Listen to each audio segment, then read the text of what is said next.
September 2, 1945. Yokohama port.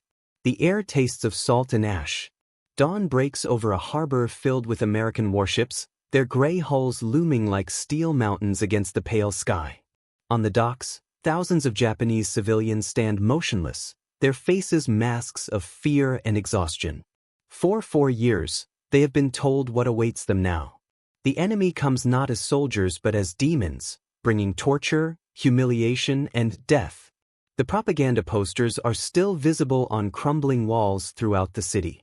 American soldiers with fanged teeth and blood-dripping claws. Women warned to hide or die. Children taught that capture meant worse than death. The entire nation has been prepared for this moment, for the arrival of monsters in human form. But something is wrong with this invasion. The first landing craft reached the dock at 0800 hours. The ramp drops with a metallic clang that makes the crowd flinch. Marines step onto Japanese soil, rifles at the ready, their expressions tense. Yet they do not charge. They do not fire. They form orderly lines and begin directing traffic with hand signals, their movements efficient but not aggressive. A Japanese policeman, one of the few officials still attempting to maintain order, approaches the Americans with rigid formality. He bows deeply, expecting a rifle but to his skull. Instead, a young Marine corporal nods, gestures toward a destroyed warehouse, and asks something in English that the policeman cannot understand. The tone, though, is unmistakable.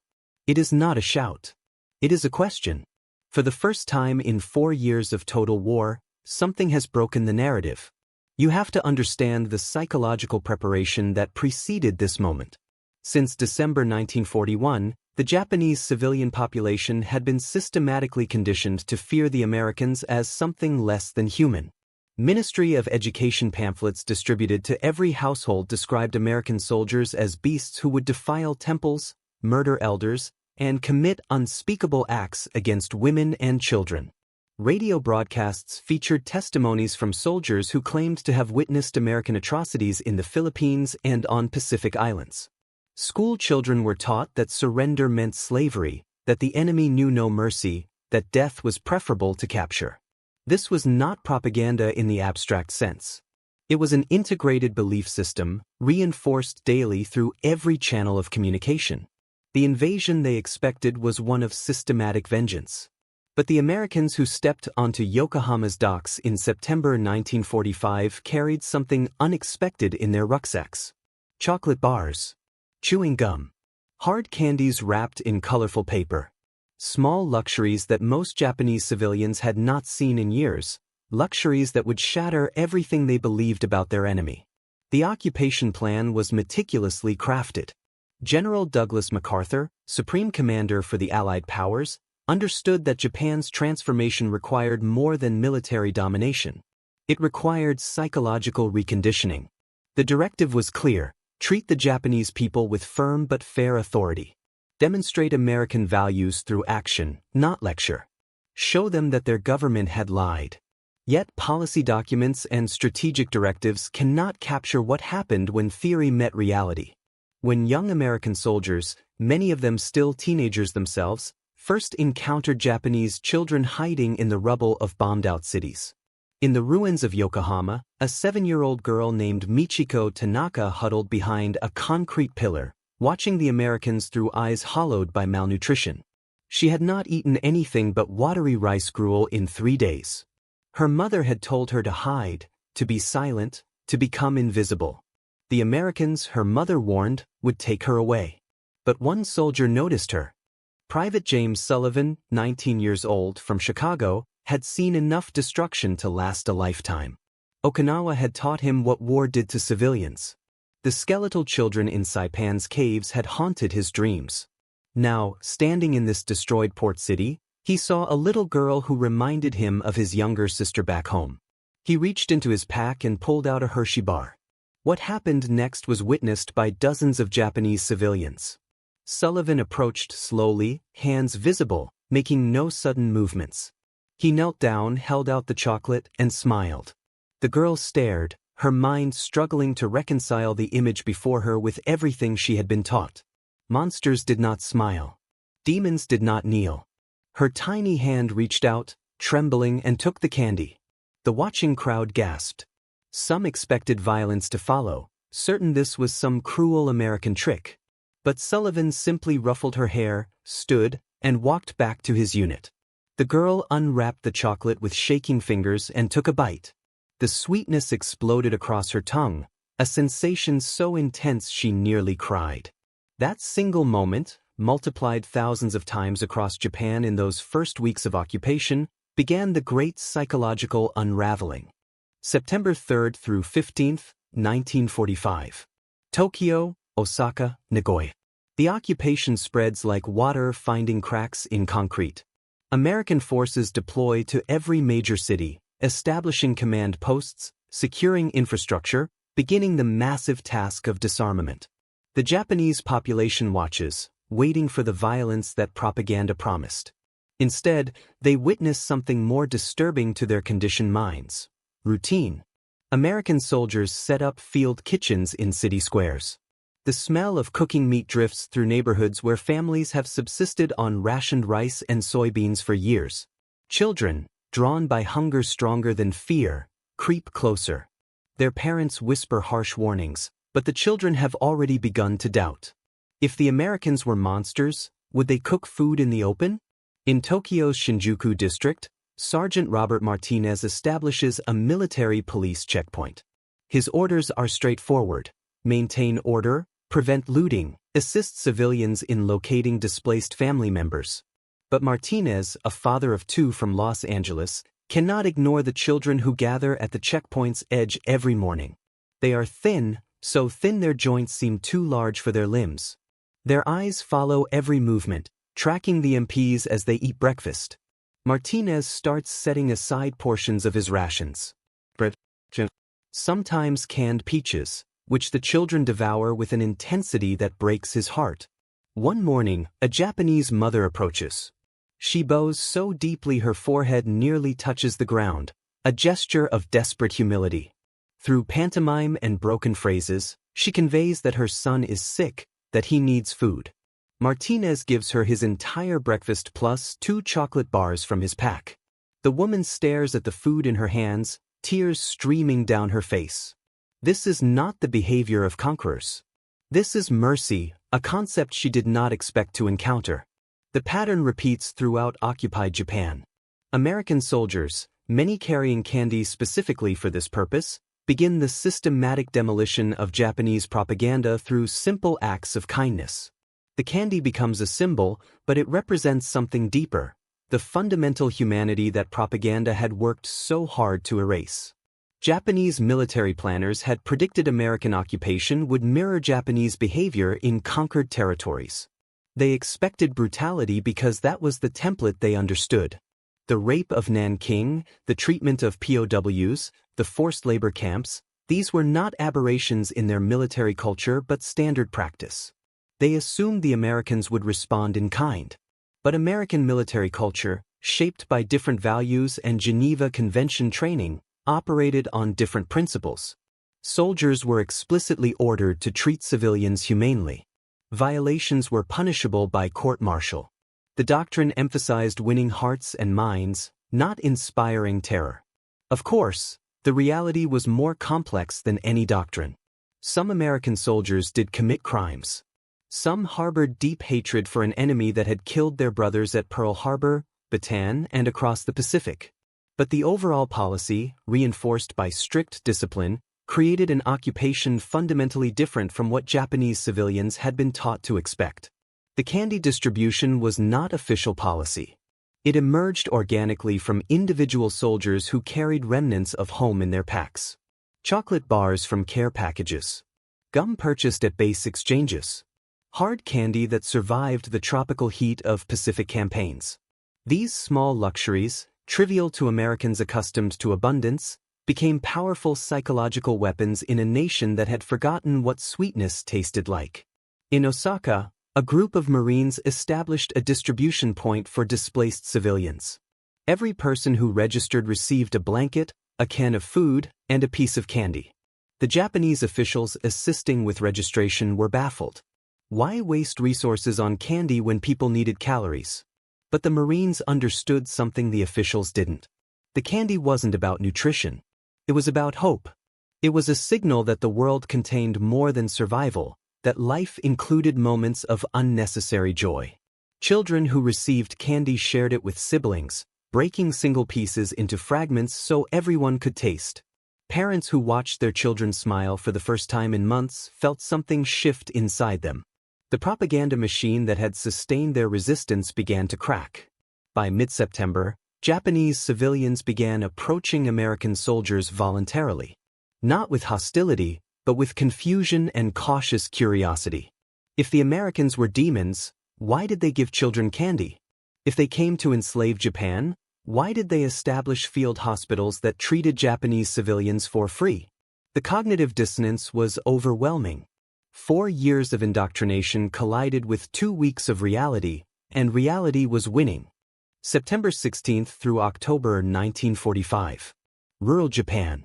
The psychological impact deepens as occupation forces spread beyond major cities into rural areas.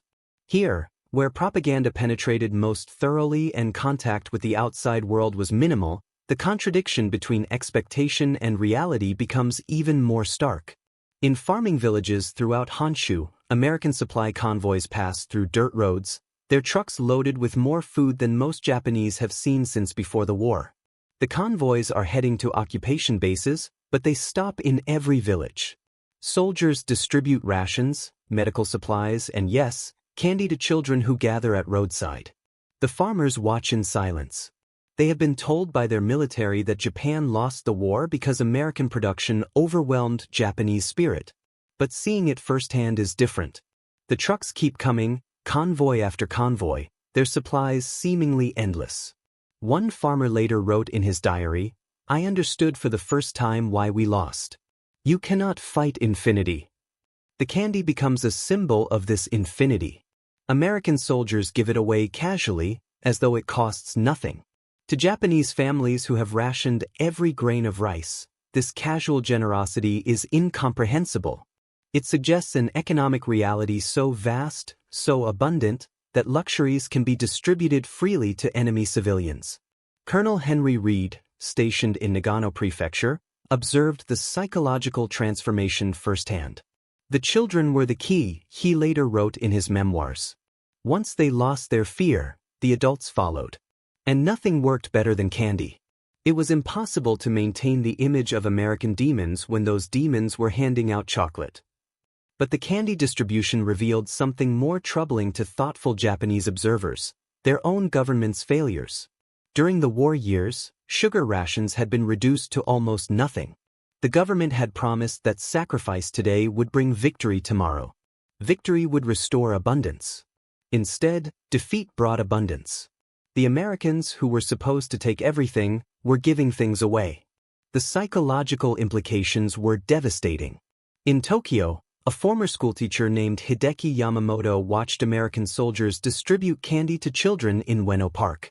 The scene triggered a memory from 1943, when he had taught his students that American wealth was stolen from colonies, that American luxury was built on exploitation. He had believed it completely. Now he watched those same Americans, victorious in war, sharing their abundance with enemy children. The contradiction shattered something fundamental in his worldview. If the Americans were the exploiters, why were Japanese children starving? If the Japanese military fought for the people, why had they hoarded resources while civilians starved? These questions, multiplied across millions of minds, began the psychological transformation of Japan. The food itself told a story. American field rations included chocolate, coffee, cigarettes, canned fruit, meat, cheese, bread, and sugar. Japanese military rations at war's end consisted of rice, maybe soybeans, occasionally dried fish. The contrast was not subtle. Japanese mothers who received American food rations for their children noticed something else: the packaging. Everything was individually wrapped, sealed, preserved. The Americans had industrialized abundance. They had created systems that could deliver fresh food to soldiers thousands of miles from home. Japan's production system, by contrast, had collapsed. By September 1945, Japan's civilian food distribution was failing. The military had consumed everything, and now that the military was dissolved, the infrastructure to feed the population barely functioned. American food relief, initially refused by Japanese officials as humiliating, became necessary within weeks. The candy distribution continued, but it evolved. Soldiers began using it as a tool for communication. Children who overcame fear to approach Americans received candy. Families who provided information about unexploded ordnance received food and candy. The psychological barrier between conqueror and conquered began to dissolve. In Hiroshima and Nagasaki, where atomic weapons had created unprecedented devastation, American occupation forces encountered survivors whose suffering transcended anything candy could address. Yet even here, soldiers distributed what they had. Chocolate bars were pressed into the hands of children playing in radioactive rubble. Some soldiers wept while doing it, overwhelmed by the destruction their country had unleashed. But they gave anyway because it was all they could offer. The Japanese response to this generosity was complex. Some accepted it with gratitude, recognizing kindness regardless of its source. Others felt shame, seeing acceptance of American charity as a form of collaboration. Still others experienced confusion, unable to reconcile the gentle occupation with the apocalyptic rhetoric that had defined their wartime experience. But almost universally, children responded with joy. And that joy, witnessed by exhausted parents, began the slow work of healing. October through December 1945. The transformation accelerates through the vehicle of children, who lack the ideological rigidity of adults and respond to kindness with instinctive trust. In Tokyo, Osaka, and cities across Japan, a pattern emerges. American soldiers establish informal relationships with local children, relationships that begin with candy and evolve into something approaching friendship. Private Thomas Chen, a Chinese-American soldier from San Francisco, becomes a regular presence in Tokyo's Asakusa district. Every afternoon, when his patrol passes through, children gather. He teaches them English words. They teach him Japanese. The currency of these exchanges is candy, but the substance is human connection. Chen later described it as the strangest experience of the war. These kids' fathers probably tried to kill me on Saipan. Now I'm teaching their children to count in English, and they're teaching me Japanese songs. War makes no sense.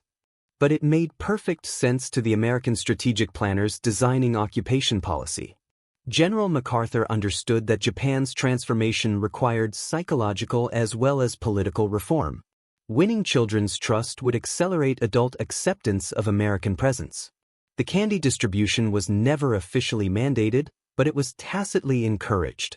Base commanders who observed soldiers sharing rations with local children generally looked the other way, recognizing the diplomatic value.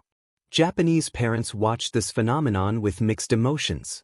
Relief that their children were safe. Confusion that the enemy showed such gentleness. And a growing realization that their government had lied to them about everything. One mother in Yokohama, Keiko Sato, later recounted her experience. "My daughter came home with chocolate. I was terrified. I thought the Americans had poisoned her. But she was smiling, actually smiling for the first time since her father died in the war. She said an American soldier gave it to her because she helped him find a street. She said he was kind. I didn't want to believe it. But then she went back the next day and the next, and she kept bringing home candy. And I saw other children doing the same. Eventually, I went to see for myself. I expected to find my daughter in danger.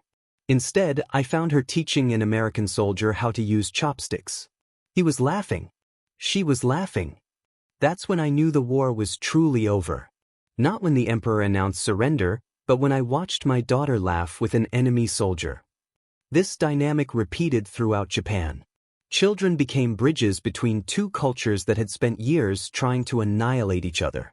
The bridges were built on small exchanges: candy for smiles, chocolate for directions, gum for language lessons. American soldiers, many of them farm boys from Iowa or Texas, found the Japanese children remarkably similar to their siblings back home. They were curious, playful, resilient. The propaganda image of an alien enemy culture dissolved in the face of ordinary human interaction. The candy itself evolved from simple gift to complex symbol. A Hershey bar represented not just sugar and cocoa, but American industrial capacity, individual generosity, and the possibility of reconciliation. Japanese children who had been taught that Americans were devils now possessed physical evidence of American kindness, evidence they could taste. Some Japanese officials initially tried to prevent children from accepting American gifts, viewing it as collaboration. But the efforts failed. Parents, watching their children receive food they couldn't provide, began to resent their own government's failures more than American occupation. The contrast was brutal. During the war, the Japanese military had taken everything from civilians, promising victory would restore abundance. The Americans who had won the war were giving things away. The ideological foundation of wartime sacrifice collapsed. By December 1945, it was common to see Japanese children playing with American soldiers in city parks. Games of catch with baseballs American servicemen had brought from home. Impromptu English lessons conducted on street corners. Informal exchanges where curiosity overcame fear. The candy distribution expanded beyond individual soldiers to organized programs. Military chaplains established recreational centers where Japanese children could play, receive basic medical care, and yes, get candy. These centers became gathering points for entire neighborhoods. American nurses and Red Cross workers joined the effort, bringing a maternal presence that reassured Japanese mothers. The image of American women distributing candy and teaching hygiene practices to Japanese children created powerful psychological associations. The occupiers cared for children as mothers did. Some Japanese educators began teaching students that Americans weren't demons after all, but people with different culture. This represented a revolutionary shift in a society where education had been militarized for a decade. Teachers who dared to humanize the enemy were taking significant risks, but the evidence was overwhelming. How could you teach children that Americans were monsters when those same children returned from American camps with full stomachs and pockets full of candy? January through March 1946. The psychological transformation that began with candy accelerates into a broader reevaluation of wartime propaganda. Japanese civilians, especially those in occupied zones, begin systematically comparing what they were told with what they experienced. The results are devastating for the credibility of Japan's wartime leadership. They were told Americans would rape Japanese women. Instead, American military police strictly enforced conduct rules. Soldiers who harassed Japanese women faced court-martial.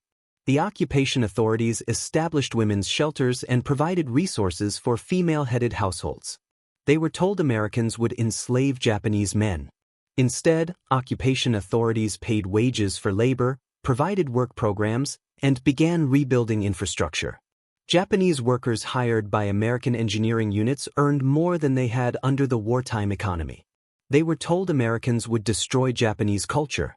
Instead, MacArthur's staff included cultural advisors who worked to preserve temples, protect art, and maintain cultural institutions. The imperial palace was secured, not destroyed.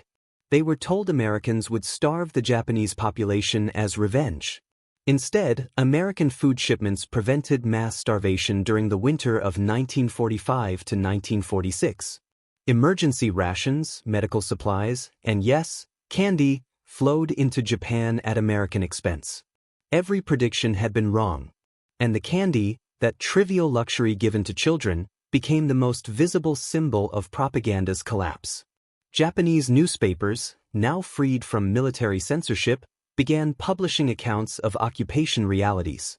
One article in the Asahi Shimbun described American soldiers playing with Japanese orphans in a Yokohama shelter, distributing candy and teaching baseball. The contrast with wartime rhetoric could not have been starker. Former propaganda officials struggled to explain the disconnect. Some admitted they had never believed their own messages but had followed government directives. Others claimed they had been deceived themselves, that the military had hidden the truth about American society. But ordinary civilians didn't care about excuses. They had buried children during the war, had endured starvation and bombing, had sacrificed everything for victory. The government had promised that sacrifice would be rewarded. Instead, defeat brought relief. The cognitive dissonance created psychological trauma for many Japanese adults. Their entire worldview had been constructed around the narrative of American evil and Japanese righteousness. Seeing American soldiers give candy to their children demolished that narrative, but left nothing to replace it. Some clung to the old beliefs, insisting that American kindness was a trick, that the occupation's true nature would eventually reveal itself. But with each passing month, as occupation continued without the predicted atrocities, this position became harder to maintain. Others embraced the change too completely, rejecting everything about wartime Japan and idealizing everything American. These extreme reactions troubled thoughtful observers, who recognized that Japan needed to process its defeat honestly, not simply reverse its propaganda. The candy distribution, seemingly trivial, forced this processing. It was impossible to ignore or explain away. American soldiers had surplus candy to give to enemy children. This fact alone revealed truths about relative economic power, about different values, about the lies that had sustained Japan's war effort. Japanese parents who watched their children enjoy American chocolate faced uncomfortable questions. If the Americans could afford to give candy to enemy children, how wealthy must they be? If American soldiers treated enemy children kindly, what did that say about comparative values? If Japan's military had hoarded resources while civilians starved, who had really failed the Japanese people? These questions had no comfortable answers. In rural areas where traditional values persisted most strongly, the transformation was slower but ultimately more profound. Village elders who had supported the war with religious fervor watched American soldiers distribute candy to children and felt their certainty crumble. One village headman in Yamagata Prefecture wrote in his diary, "I told these families that American occupation would bring suffering worse than death. Now I watch their children grow fat on American food, and I have no explanation. I was wrong. We were all wrong. The shame is unbearable." The shame was generational. Young Japanese who had believed in the war effort felt betrayed by leaders who had led them to catastrophe. Older Japanese who had supported those leaders felt responsibility for the suffering their endorsement had enabled. But the children, who had no responsibility for the war, who had simply been born into its horror, represented hope. They accepted American candy without shame or ideology. They smiled at American soldiers without calculating geopolitical implications. They demonstrated that reconciliation was possible. This generational divide created tension within Japanese families. Children wanted to play with Americans. Parents feared this represented moral corruption. Grandparents, remembering Meiji-era modernization that had included learning from the West, suggested that perhaps accommodation wasn't betrayal. The candy became a focal point for these tensions. Should families accept American gifts? Was it collaboration to allow children to interact with occupation forces? Or was it practical adaptation to new realities? Most families chose adaptation. They watched their children's joy and decided that survival mattered more than ideology. The acceptance of candy became acceptance of occupation, which became acceptance of defeat, which ultimately became acceptance of transformation. Throughout the occupation period, to understand why American soldiers gave candy to Japanese children, you must understand who these soldiers were. Most were young men between 18 and 25, drafted or enlisted from small towns across America. They had been trained to fight, had seen friends die, had developed hatred for an enemy that had attacked Pearl Harbor and fought with fanatical intensity across the Pacific. But they were also products of a culture that valued certain things: individual dignity, compassion for children, the ideal that victory should be magnanimous. These values, imperfectly practiced in America itself, nonetheless shaped how they approached occupation duties. Private William Harrison from Nebraska kept a diary throughout his occupation service. One entry from October 1945 reads, "Saw a Japanese kid today, maybe 6 years old, digging through garbage for food. Reminded me of my little brother. Gave him my chocolate ration. He looked at me like I'd given him gold. Made me think about what this war did to kids who never asked for it." This sentiment, repeated in thousands of diaries and letters home, reveals the psychology behind the candy distribution. American soldiers saw enemy children through the lens of their own families. They couldn't ignore suffering that mirrored what their own siblings might experience. The candy in their possession amplified this dynamic. American supply chains ensured that soldiers had access to luxuries that Japanese civilians considered impossible fantasies. A single American mess hall served more sugar in a day than an entire Japanese village received in a month. The abundance created moral pressure. How could soldiers eat chocolate in front of starving children? Some hardened themselves, convinced that Japanese suffering was deserved punishment for Pearl Harbor and Bataan. But most couldn't maintain that hardness when confronted with hungry 6-year-olds. Lieutenant David Cohen, a Jewish soldier from Brooklyn, wrestled with this dynamic in his letters to his wife. I lost cousins in the camps. I should hate these people. But then I see their kids and they're just kids. They didn't build Auschwitz. They didn't bomb Pearl Harbor. They're just scared and hungry. So I give them candy because what else can I do? This moral complexity characterized much of the occupation's early months. Soldiers carried justified anger for Japanese military atrocities, but that anger complicated when faced with civilians who had also suffered. The candy distribution became a way to maintain humanity in an inhumane situation. American chaplains encouraged this approach.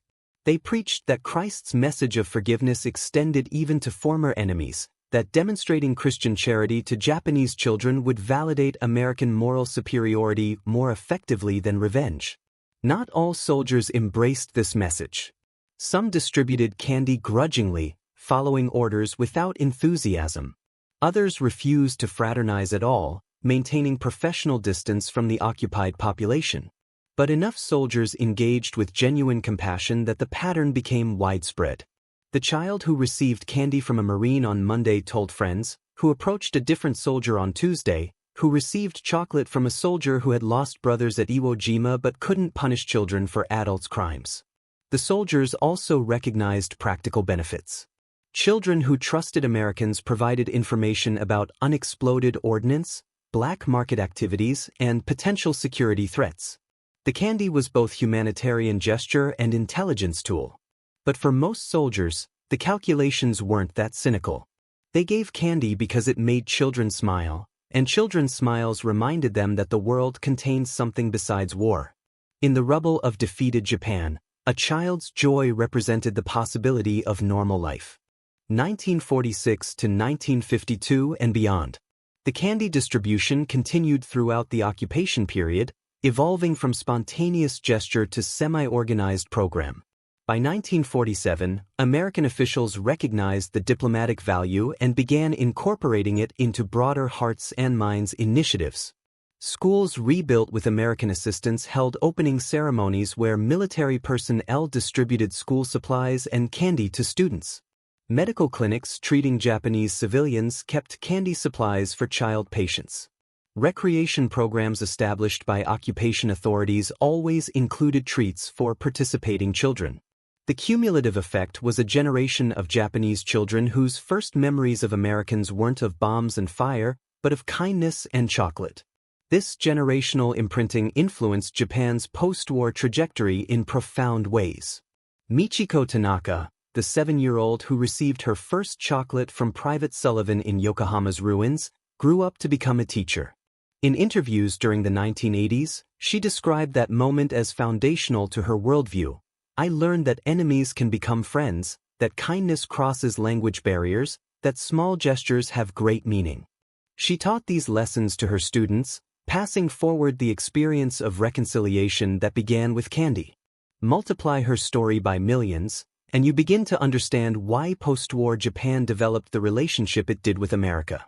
The children who received candy became teenagers who embraced American culture with enthusiasm. The teenagers became adults who supported the U.S.-Japan alliance.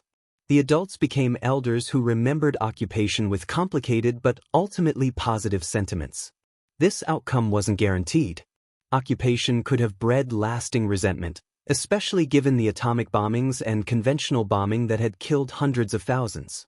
But the human interactions during occupation, symbolized by candy distribution, created foundations for reconciliation. Japanese intellectuals analyzing this period identified the candy as emblematic of a larger dynamic. America demonstrated through occupation that its war had been against Japan's military government, not Japanese people. The distinction, maintained through policy and reinforced through countless small kindnesses, allowed Japan to separate defeat from humiliation. Other occupied nations had different experiences. Germany's occupation was harsher, reflecting the Holocaust's horrors and Nazi war crimes. Soviet-occupied territories experienced systematic brutality. But American occupation of Japan, while firm, was notably humane by historical standards. The candy distribution wasn't policy. No Pentagon directive ordered soldiers to share chocolate with enemy children. But it emerged organically from American culture and individual conscience, creating effects that policy alone could never achieve. By the time occupation officially ended in 1952, Japan had transformed from enemy to ally, from militant empire to democratic nation, from isolationist culture to enthusiastic participant in global commerce. The transformation had many causes: MacArthur's reforms, the new constitution, land redistribution, education reform, economic revival. But beneath these structural changes ran a psychological current, the recognition that Americans, who could have been vengeful, chose kindness. That recognition, established through millions of small interactions where soldiers shared candy with children, created receptivity to larger transformations. The story of American soldiers giving candy to Japanese children seems almost trivial compared to the massive geopolitical changes that reshaped post-war Asia.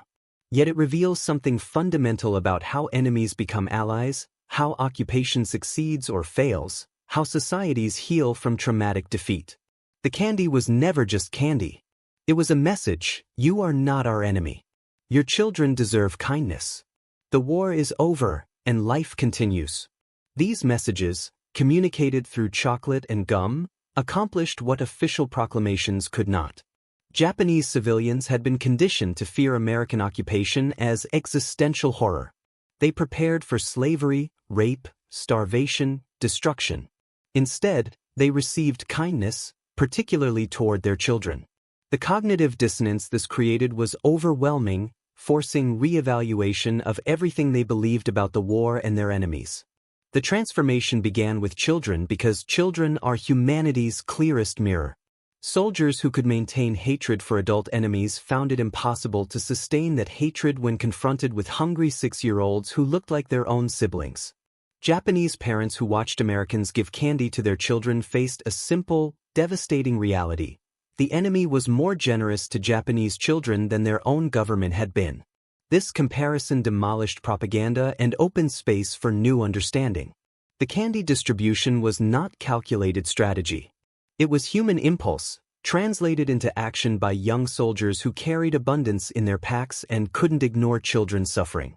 But that impulse, multiplied across thousands of interactions, achieved strategic effects no policy could mandate. It demonstrated that Americans valued compassion even toward former enemies. It showed that American wealth was so vast that luxuries could be given freely.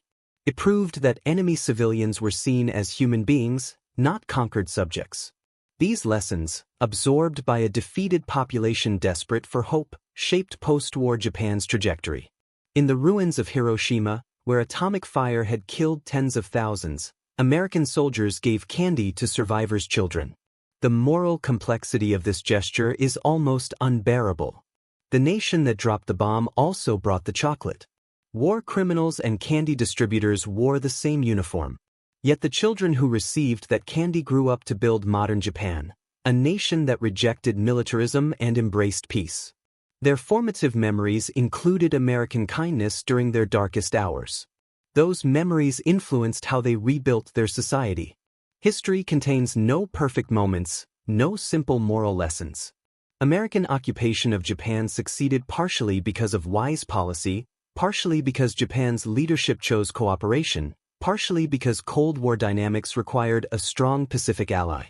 But it also succeeded because ordinary American soldiers, carrying chocolate in their packs, saw enemy children and gave them candy. That small human gesture, repeated millions of times, helped transform enemies into allies.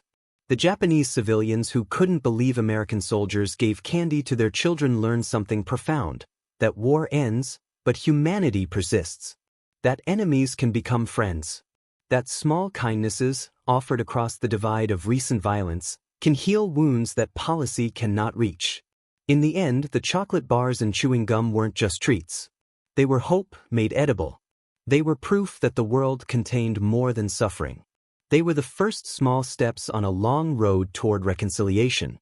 And for the children who received them, they were a taste of sweetness after years of bitter war.